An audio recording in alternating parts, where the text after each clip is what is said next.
Salut camarades, bienvenue dans l'émission. Émission spéciale, normalement c'est une émission réservée à la blanc-maçonnerie. Donc en fait je vais développer le sujet, mais après sur le reste, faudra être blanc-maçon pour en parler. Bon, je te mettrai le lien de la blanc-maçonnerie dans la description de la vidéo. Aussi n'oublie pas de rejoindre mon canal Telegram Alexis sera UB. C'est le nouveau canal. Comme mon nouvel arrobase pour me contacter, c'est @alexis-sera. Donc dans cette émission, je vais t'enseigner le bad ketting. Là tu te dis, qu'est-ce que c'est encore que ce truc qu'il a inventé? C'est quoi ce mot? C'est même pas dans le dictionnaire en anglais. Alors, j'ai inventé le mot, mais j'ai pas inventé le concept. Le bad ketting, c'est le marketing par le bad, le marketing par le mal. Je vais t'expliquer comment ça marche. Cette vidéo est faite justement, c'est une de mes plus importantes parce que c'est une de mes clés de la réussite que je te livre ce soir. Donc, quand j'ai commencé influenceur, ça t'intéresse de le devenir un jour, hein, renseigne-toi. À l'origine, j'ai fait ça pour répondre aux articles de presse qu'il y avait sur moi qui étaient de la merde. J'ai commencé. Donc moi, le bad-ketting y était déjà, parce que le bad-ketting, c'est se faire connaître par un événement qui est mauvais. Que ce soit par un bad buzz ou par un événement mauvais ou par une mauvaise réputation. Donc moi, c'était que le journal Nice Matin et les autres journaux qui me salopaient comme pas possible dans la presse. J'étais déjà bien bad-ketté. Qu'est-ce que j'ai fait? J'ai fait ma chaîne YouTube pour répondre et tout, puis j'ai continué parce que ça m'a plu, ça m'a amusé, ça m'a fait rire. Et évidemment, j'ai eu des haters. Donc je te l'explique. Comme je disais d'ailleurs toujours à Estelle, qui elle aussi s'est fait connaître par un bad-ketting. Estelle, si tu me regardes, hein, dédicace, gros bisous à toi. Il n'y a toujours que toi pour moi. Bref, je reviens au sujet. Donc le bad-ketting, comme je dis toujours à Estelle, quand on parlait des haters et tout, je disais, sois contente, sois heureuse. Parce que le jour où on n'a plus de haters, on est mort. Et oui, parce que le jour où tu n'as plus de haters, c'est que tu n'intéresses plus personne. Et la célébrité, tu sais, c'est comme un feu. Ce feu, où tu vas l'entretenir, foutre des trucs dedans pour qu'il grandisse, ou alors tu vas rien faire, et tu vas attendre que ça se tasse, et là ça s'éteint, et c'est ta célébrité qui s'éteint. Pour ça que quand plusieurs fois elle a voulu arrêter, je lui ai dit n'arrête pas. Elle me disait mais il y a les haters et tout. Justement, ils font de la pub. Ce qui compte, c'est pas qu'on parle en bien ou qu'on parle en mal de toi. Ce qui compte, c'est qu'on en parle. Donc, elle, ça lui plaisait pas. Parce qu'elle n'était pas dans cette stratégie marketing, elle n'était pas dans...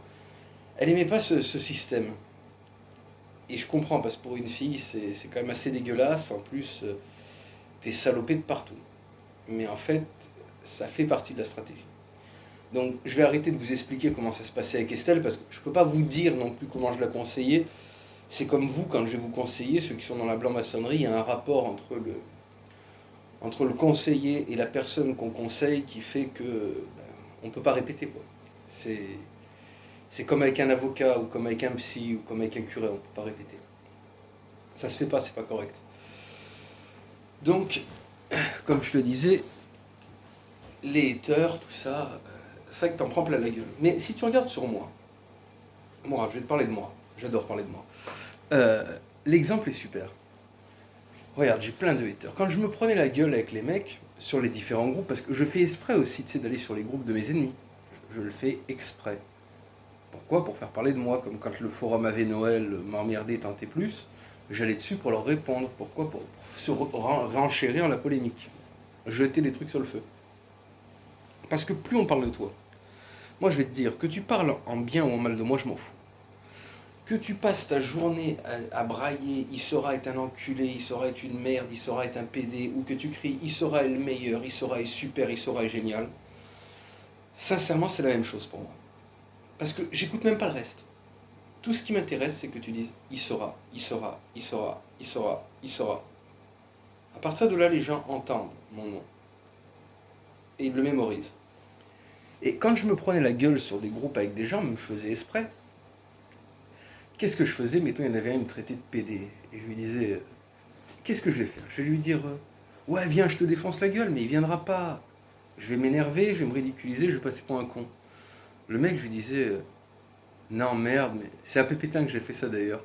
Où je lui avais dit, non, merde, putain, t'avais promis qu'on le dirait pas. Et puis quand je t'ai enculé, on était bourrés, c'est toi qui m'as demandé, voilà, c'était pour ça. Lui, quoi, mais c'est pas vrai. Et c'était pas vrai, mais moi je rentrais dans son jeu, tu vois. Je m'amusais à faire encore plus troll que lui. Je disais, mais oui, c'est vrai, regarde, bon, allez, maintenant tu l'as dit, c'est bon, allez, avoue ton homosexualité. Ah, ça, c'était une de mes phrases préférées. Quand il y en avait qui m'emmerdaient, je leur disais, avoue ton homosexualité. Les mecs m'insultaient encore plus, je disais, non, écoute, je te l'ai dit, je ne suis pas homosexuel. Tu ne m'intéresses pas, je sais, tu m'as fait des propositions, mais ça ne m'intéresse pas. Je suis désolé. Tu trouveras un partenaire, ça ira. Les mecs s'énervaient encore plus, vu qu'ils n'étaient pas homo. C'était marrant. Je me rappelle d'un qui me dit un jour, tu es un gros porc. Et je lui dis, je suis un gros cochon, mais ma queue n'est pas sortie en bouchon. Ça a fait toute une polémique, ce truc. Qu'est-ce que j'ai fait? J'ai surenchéri, j'en ai rajouté en menaçant les gens de les enculer avec un cactus. Ou alors mon œuvre de génie de dire je te sodomise avec une pince à sucre, je sors une merde de ton cul et je te la fais bouffer. Mais pour sortir des trucs comme ça, il faut être un dingue, tu te dis. Et ouais, mais ça faisait partie de la stratégie. Parce que d'un côté, je te sors des conneries comme ça. De l'autre côté, d'un côté, tu vois, t'entendras des trucs sur moi qui vont te dire il sera. Oh, mais c'est un malade mental, il raconte que des conneries, c'est un mytho, faut pas l'écouter. De l'autre côté, tu auras des gens qui vont dire non, non, il est très dangereux, c'est un fou, il a des armes, il est violent, il est agressif, faut pas l'approcher. D'un côté, tu as des mecs qui vont dire mais non, c'est un mariole, c'est un mytho, d'autres qui vont te dire non, mais il est très dangereux. Déjà, tu comprends plus trop.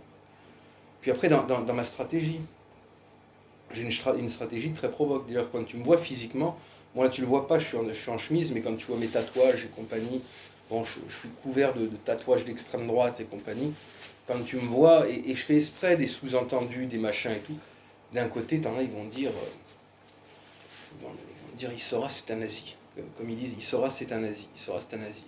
Et après, t'en as d'autres qui vont dire, non, non, non, non, il saura c'est un gauchiste, c'est un antifa, il s'en est pris à un tel, non, non, c'est un antifa. Puis moi, je m'amusais en plus à jouer là-dessus avec la droite antifa de Mercado, Mercado qui est très fort aussi dans le budgeting. Euh, et avec d'autres trucs, vu que j'utilisais, mettons même BTA, où j'utilisais la droite antifa pour combattre certains ennemis. Donc les mecs, t'en avais qui disaient il sera, et d'extrême droite, d'autres qui disaient il sera, non, non, c'est un antifa. Là, tu te mélanges encore plus. Puis d'un côté, ben, vu que au début, c'est vrai que j'ai été organisateur de sex tour et que j'ai même fait du porno amateur, j'avais une chaîne X vidéo et tout. T'en avais qui disaient non mais c'est un dépravé, c'est un baiseur de pute et compagnie. Bon, après il y a eu l'histoire avec Estelle où ils disaient non mais t'en as d'autres qui disaient non mais c'est un simp, il est au pied d'Estelle, il est fou amoureux d'elle et tout. Ça par contre c'était vrai. Et ça l'est toujours. Mais bref. Et après, avec mes trucs justement de sortir à des mecs, assume ton homosexualité, tiens mais je t'ai enculé et tout. Il y en avait qui disaient non mais c'est pas vrai, c'est un gros PD ça, c'est un gros PD. Je suis même allé plus loin dans le jeu et ça m'amuse parce qu'en ce moment ça sort en plus. J'étais rentré en contact avec un homosexuel scatophile qui se fait appeler Pixlave, mieux connu sous le nom de Monsieur Caca. Évidemment, pour rentrer en contact et tout avec, bon, je suis un peu sorti des conneries, je suis un peu rentré dans son trip et tout. Le mec, il est attiré par les gros faf et tout. Bon, je suis un peu rentré dans le truc, dans le but de lui faire boire ma pisse, vu qu'il est scato. Et j'y suis arrivé. Et j'y suis arrivé. Il a fait une vidéo où tu le vois boire une bouteille de ma pisse. Quand j'ai fait ça, ça a fait un bad buzz pas possible. Et qui a fait qu'on parlait de moi. Et là maintenant, ça m'amuse parce qu'il y a les audios qui sortent. Vu qu'il a lui, il s'amuse à sortir les audios, et du coup, bah, les gens disent ça recommence, il sera épédé, il sera épédé. Donc c'est amusant parce que d'un côté, on te dit il est fou amoureux d'Estelle, de l'autre côté, on te dit non, c'est un baiseur de pute, c'est un dépravé possible, il arrête pas, il baise à droite à gauche, de l'autre côté, on te dit c'est un PD. Là, déjà, tu comprends plus, tu dis putain, mais expliquez-moi un peu le mec, donc il est nazi, gauchiste, il est PD et hétéro, et il est à la fois très dangereux et à la fois c'est un mariole. Tu n'y comprends plus rien. Là, tu te perds. C'est exactement là où je veux que tu en arrives. Pourquoi? Ne jamais contredire sa légende. Quoi qu'on dise sur moi, je ne contredis jamais. Pourquoi? Parce que les gens ne comprennent plus. Trop d'informations tue l'information. Parce qu'on ne sait plus à quoi se fier. Du coup, que font les gens? Les gens, qu'est-ce qu'ils font? Ils vont regarder mes vidéos, ils vont sur mes canaux. Tu vas me dire, il y en a plein qui disent, ouais, sur ces canaux, il y a plein de trolls. Oui, je sais, j'accepte les trolls. Mais d'ailleurs, si vous êtes un troll et que vous me regardez, et même si tu me rates si tu me rates pour te foutre de ma gueule, mais c'est très bien. Et je t'invite à aller sur mon canal. Parce que les mecs, ils viennent sur mon canal en troll pour se foutre de ma gueule, ou ils regardent mes vidéos pour se foutre de ma gueule, puis après ils voient mon travail, ils voient ce que je produis. Puis ils disent, ah mais en fait, il n'est pas si con que ça, il saura. Ah, mais en fait, ah, mais ça, j'avais pas compris. Ah ouais. Et c'est comme ça que j'ai plein de gens qui ont commencé en venant par rapport aux haters ou au trolling et qui venaient pour se foutre de ma gueule et qui aujourd'hui sont des fidèles soutiens et des fidèles supports et même pour certains des amis. Mais au début, ils étaient venus dans un but de trolling, dans un but de se foutre de ma gueule. Après, ils ont découvert mon travail.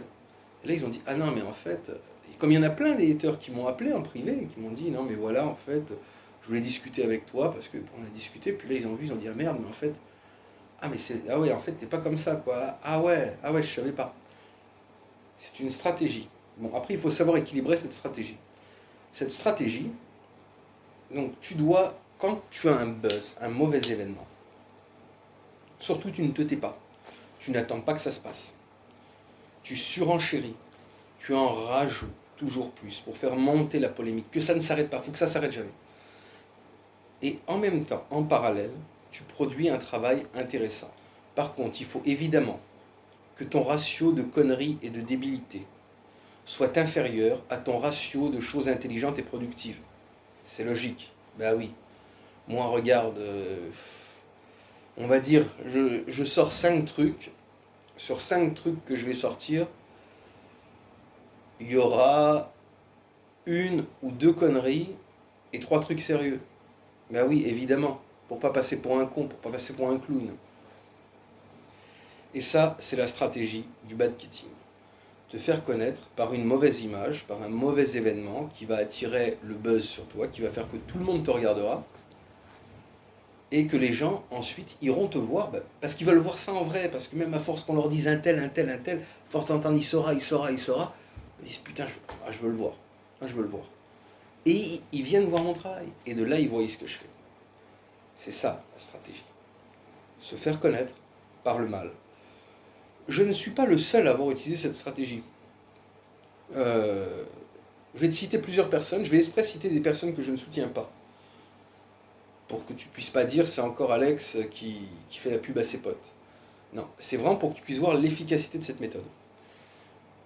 Jean-Marie Corda. Je ne soutiens pas Corda, même si on n'a pas de litige, mais je ne soutiens pas Corda parce qu'il est ami de Conversano et parce que Corda est pro-russe et que je ne suis pas pro-russe. Corda, il s'est fait connaître en rentrant dans l'extrême droite tout en faisant du porn. Il fait croire qu'il était le plus grand acteur porno qui soit, c'est faux. Évidemment, c'est faux. Déjà, il n'a pas le physique pour. Et c'est vrai que quand tu entends des Corda dire acteur porno, ça fait rire. Mais dans l'extrême droite, ça choquait.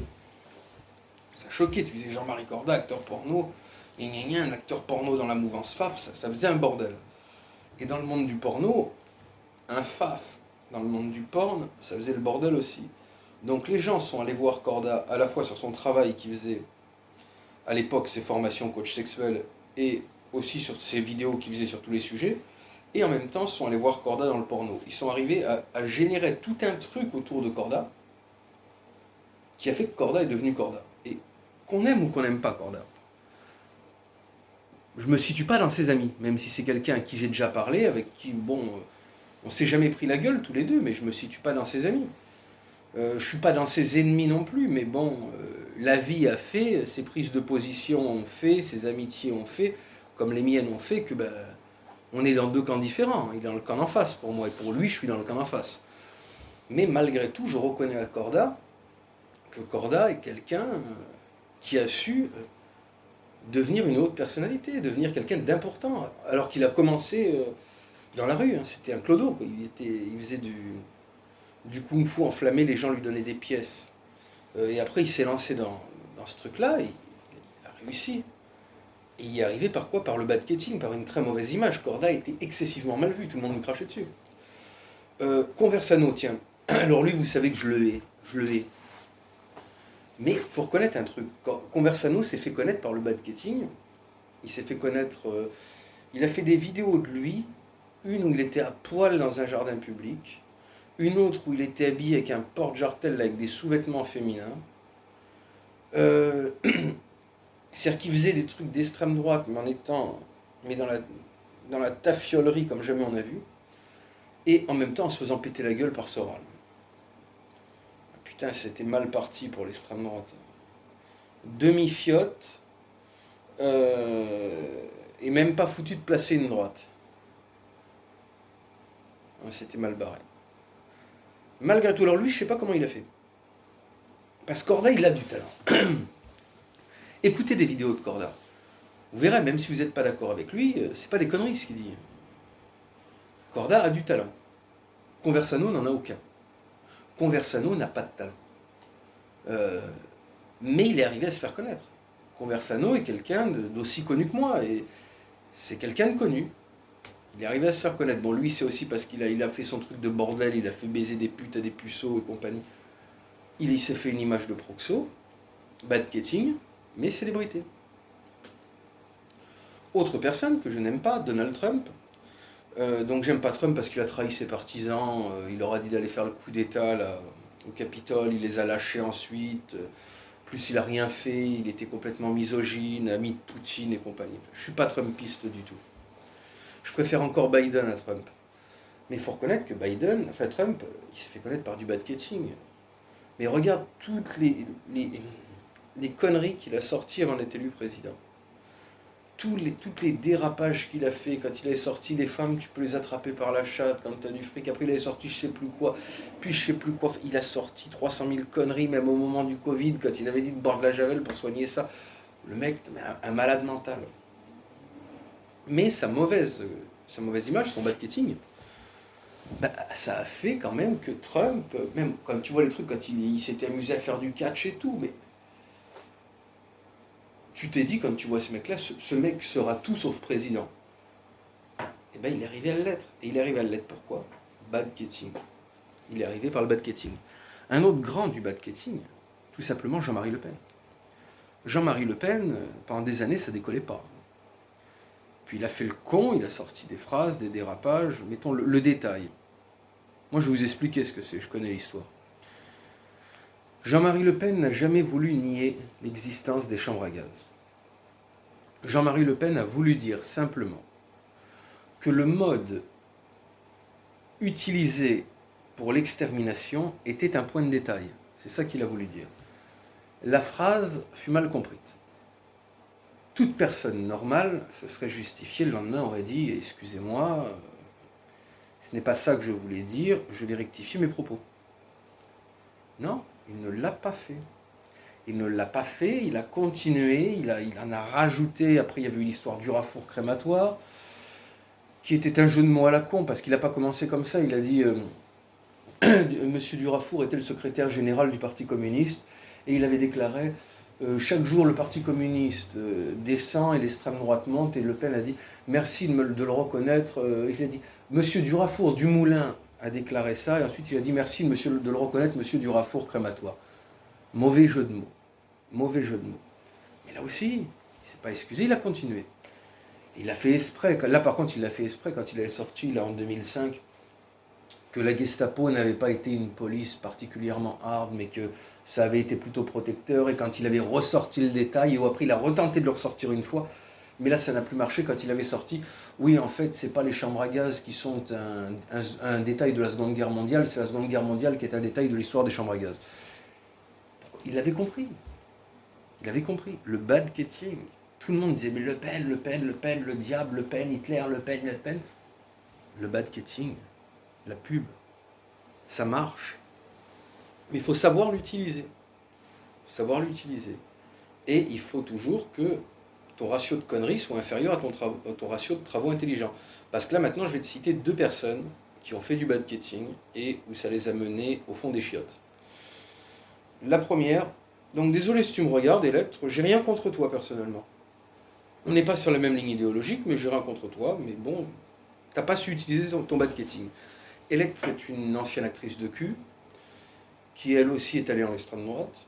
Donc au début, tollé et compagnie, un scandale, pas possible. Et ensuite, elle a tout fait pour que les choses se tassent. Ça s'est tellement tassé, et ben qu'elle s'est tassée elle-même, que plus personne ne parle d'Electre aujourd'hui. Alors que si elle avait fait un bon badgetting, si elle avait continué plus dans la provoque, si elle avait plus joué Corda, tu vois, ben elle serait au sommet. Mais elle a mal joué son badgetting. Très mal. C'est... Après, le contenu qu'elle proposait, c'était pas génial non plus. C'était ça le problème. Le ratio n'était pas. Non. Son contenu, c'était. Non, non, je suis obligé. Je suis obligé, je le dis. Désolé, Electre, hein, je t'ai jamais attaqué jusqu'à présent. Excuse-moi, il n'y a que ce soir que je le fais, mais ton contenu, c'était de la merde. C'était vraiment de la merde. Et un deuxième, donc lui, je voulais pas parler de lui, mais je suis obligé de le faire dans les exemples. Ça me fait chier parce que j'ai fait de la pub. C'est John Gauthier, qui a été un pote à moi à une époque. Donc lui, badgetting, alors là, à bon niveau. Putain. Je vais même pas parler de toutes les histoires qu'il y a eu avec moi, ni de toutes les histoires qu'il a eu avec le monde entier. Mais le mec se prétend grand boxeur, il se fait péter par un mec qui fait du dropshipping et de la boxe depuis 2 mois. Et après, il se prend une branlée par Papacito. Petit Papacito, c'est quand même le niveau zéro de la baston. Quand tu vois les coups téléphonés comme ça, ouais, c'est pas comme ça qu'on tape. Hein. Bon.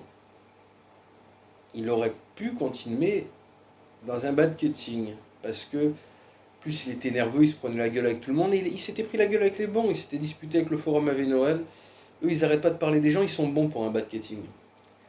Mais John avait un très mauvais ratio. C'est-à-dire que John, son niveau badgetting était up, mais son niveau productivité était down. C'est-à-dire que John, déjà, n'est pas un producteur, mais un reproducteur. Il essayait de copier Corda, ça n'a pas marché. D'ailleurs, je vois maintenant, même quand j'ai vu 2-3 textes qu'il a produits, il essaie de me copier moi maintenant, il reprend des trucs que j'ai dit moi.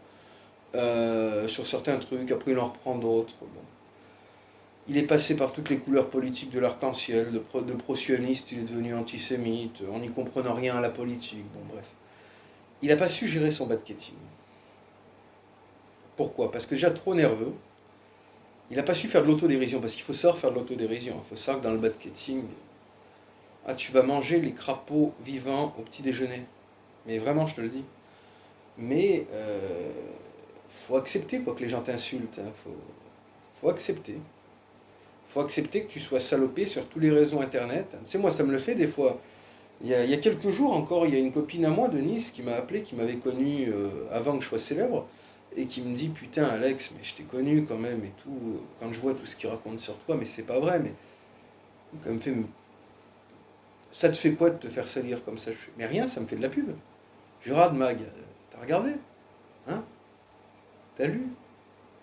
Ça parle de moi partout, tu me l'as dit. Et ben voilà, ça me fait de la pub. Et après, qu'est-ce qu'ils font? Les gens, bah, ils font comme t'as fait. Ils vont voir sur mes trucs ce que je produis. Mais il faut accepter que tout le monde. Faut accepter de te faire insulter, ça c'est le plus dur. Mais après, on s'y fait. Donc, il faut savoir être dans l'autodérision, savoir rire de soi. Tu sais, comme le mec qui me dit espèce de PD, où je lui dis pourquoi tu le dis? On avait dit qu'on le dirait pas. Quand je t'ai enculé, on était d'accord à pas le dire. Hein, pas le truc. Ou le truc comme j'ai fait avec le monsieur Caca.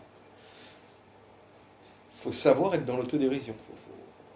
Si t'es pas dans l'autre. De toute façon, je vais te dire. Si t'es pas dans l'autodérision dans le monde dans lequel on vit, si tu n'es pas capable de rire de tout, tu finis tueur de masse. C'est. Ou suicidé. T'as pas le choix. Vaut mieux savoir rire de tout. C'est.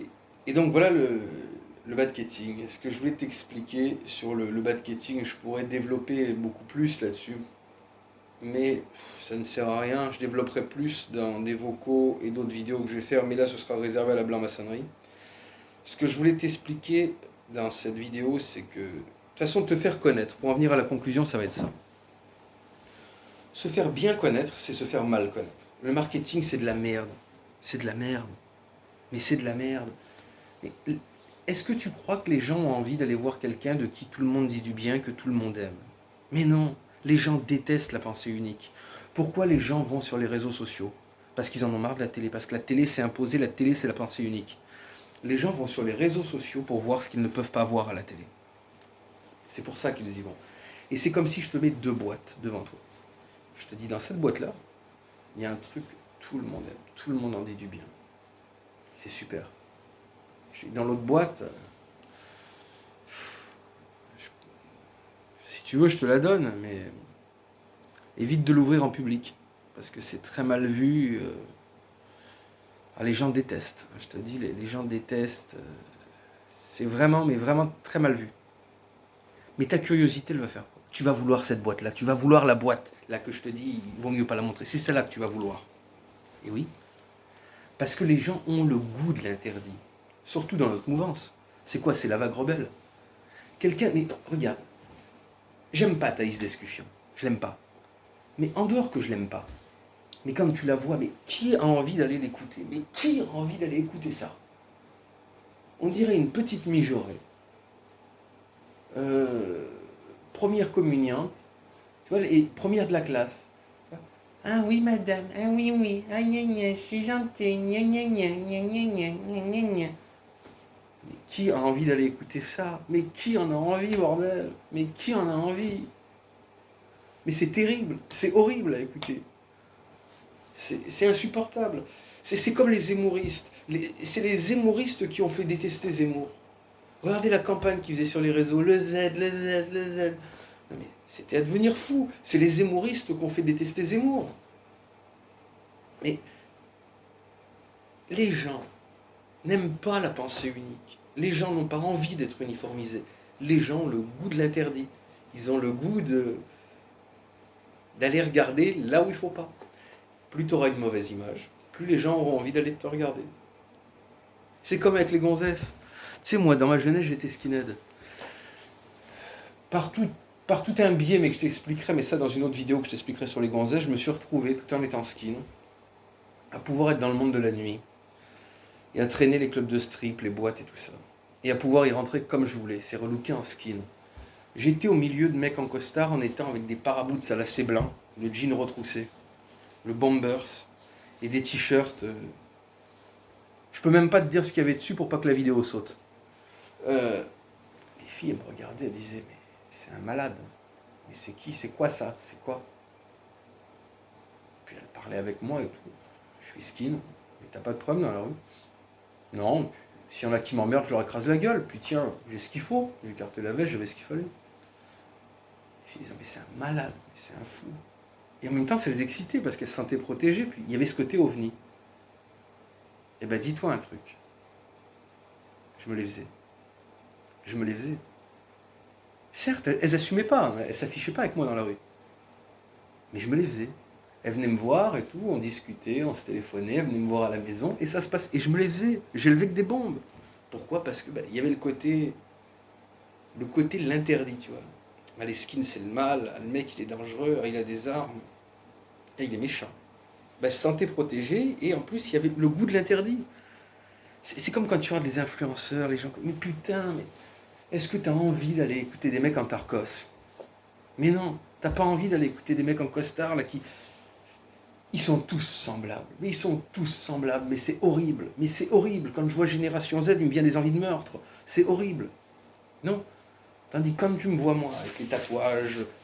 j'ai même pas mis toutes les bagues aujourd'hui, d'ailleurs. Mais tu vois les tatouages, tu vois toutes les bagues, tu vois les Rangers... ça change de l'extrême droite dédiabolisée. En plus, je fais exprès de ne pas avoir leur parler. T'as vu, ils ont un parler dédiabolisé, ils te disent patriosphère. Ils te disent on est les patriotes. Moi, je te dis clairement, ils te disent on est de droite. Moi, je te dis clairement, oui, on est la fachosphère, ouais, je suis d'extrême droite. Ouais, hein. Ah, je suis suprématiste aussi, tu sais. Ça choque. Et je fais exprès d'utiliser ce langage provoque qui est utilisé par la gauche. Parce que ça choque. Ça choque, ça crée l'événement. Ça me différencie des autres. Les gens ont envie de me regarder. Ça change de ces encostardés dédiabolisés qui sont en fait complètement aseptisés et qui sont aussi fadas que de l'eau tiède. Moi, au moins, comme tu me vois, les gens regardent parce qu'ils se disent mais qu'est-ce que c'est? Mais qu'est-ce que c'est? Et ça attire la curiosité. Et ça marche. Et c'est ça le marketing. Donc pour ça, si tu te lances comme influenceur ou si, dans quoi que ce soit que tu te lances, si tu as une mauvaise image, cultive-la. Cultive ta mauvaise image, ne te normalise jamais. Se normaliser, c'est se suicider. Euh, ne, ne te justifie jamais. Et plus on va te chercher sur un truc, plus tu vas enfoncer dessus. Et là, tu crées l'événement. C'est comme ça que ça marche. Après, il faut assumer les conséquences. Mais ça marche.